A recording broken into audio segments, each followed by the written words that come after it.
प्रियजनों, अपनी सेहत को और भी निखारने के लिए इस चैनल को देखना ना भूलें। नमस्कार दोस्तों, देर न करते हुए चलिए शुरू करते हैं। आज हम इम्यून सिस्टम के बारे में एक छोटी सी जानकारी लेकर आए हैं जो हमारे शरीर के लिए बहुत ही ज़रूरी है। क्या हम लोग जानते हैं कि यदि हमारे शरीर में इम्यून सिस्टम नहीं होता तो क्या होता? इसका जवाब आप लोगों में किसी के पास हाँ, किसी के पास नहीं और बहुत कोई कन्फ्यूजन होगा। तो चलिए हम इसको विस्तार से जानते हैं। ये हमारे शरीर के लिए उतना ही महत्वपूर्ण है जितना फ्रिक्शन। जैसे हम फ्रिक्शन के बिना चल नहीं सकते हैं, वैसे ही हमें इम्यूनिटी के बिना जीवित रहना मुश्किल हो जाएगा। तो चलिए पॉइंट वाइज से जानते हैं। इम्यूनिटी के कारण ही हम लोग को किसी रोग से लड़ने में प्राकृतिक रूप से सुरक्षा मिलती है। इम्यूनिटी सिस्टम कोशिकाओं और प्रोटीन का एक जटिल नेटवर्क है जो हमारे शरीर को संक्रमण से बचाता है। इम्यूनिटी सिस्टम प्रत्येक जर्म या माइक्रोब का रिकॉर्ड रखती है जिसे उसने कभी हराया है। इसलिए जब कभी जर्म फिर से हमारे शरीर में प्रवेश करता है तो जर्म को जल्द ही पहचान कर इम्यून सिस्टम से फिर से हराने में लग जाता है। इम्यून सिस्टम का हमारे शरीर में ज़रूरी क्यों है? इम्यून सिस्टम का मेन पर्पस है कि हमारे शरीर को बैक्टीरिया वायरस से प्रोटेक्ट करना। इम्यून सिस्टम की जब भी बात करते हैं तो कुछ वर्ड बार बार यूज होता है, जैसे WBC आदि। तो इम्यून सिस्टम का मेन पार्ट्स 7 होते हैं। कौन कौन है वो जानते हैं। WBC white blood cell, antibodies, complement, lymphatic system, spleen, bone marrow, thymus. अभी चल रहे कोरोना वायरस में 2 वर्ड बहुत ज़्यादा ही यूज किया जा रहा है, जैसे कि WBC, एंटीबॉडी। तो इन दोनों को चलिए कुछ विस्तार से जानते हैं। WBC आपकी इम्यून सिस्टम की प्रमुख खिलाड़ी है। वे आपके अस्थि मज्जा में बने होते हैं और लसिका प्रणाली का हिस्सा होता है।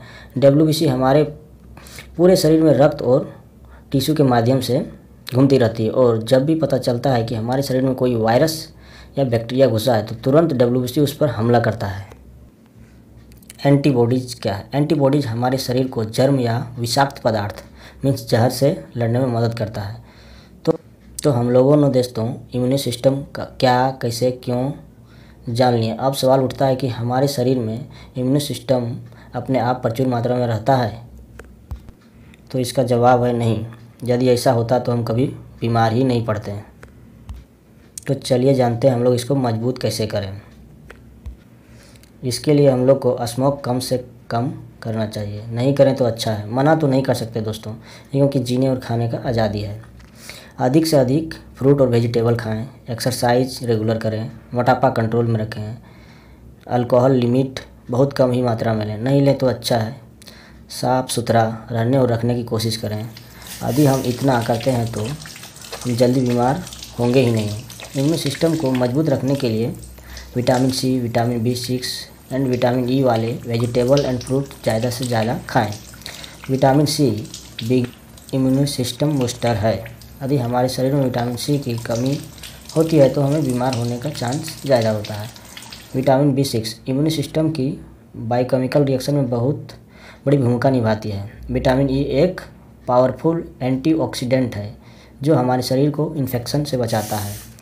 Top vitamin C rich food: आंवला, मौसमी, ऑरेंज, आम, टमाटर। Top vitamin B6 rich food: fish, egg, bean, potato. Top vitamin E rich food: nut जैसे almond, peanut, green leaf vegetable.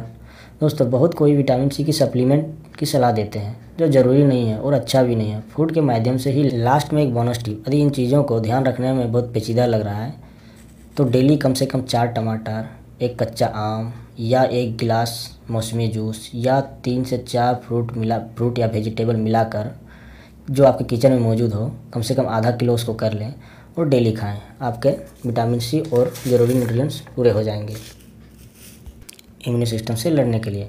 Last में एक इम्पॉर्टेंट बात बताना चाहता हूँ दोस्तों कि आप नॉर्मली कैसे कह सकते हैं कि आपका इम्यून सिस्टम मजबूत है या एक्टिंग कर रहा है। तो इसको हम डेली लाइफ की घटना से जान सकते हैं। जैसे कि जब हमें कोई मच्छर बीट या काटता है तो लाल उबड़ खुजली का साइन बताता है कि आपका इम्यून सिस्टम काम कर रहा है। दूसरा एग्जांपल से हम समझ सकते हैं, जैसे कि हमें फ्लू या जुकाम होता है तो इसका मतलब है कि जर्म या बैक्टीरिया को अंदर जाने से रोकने में विफल रहा।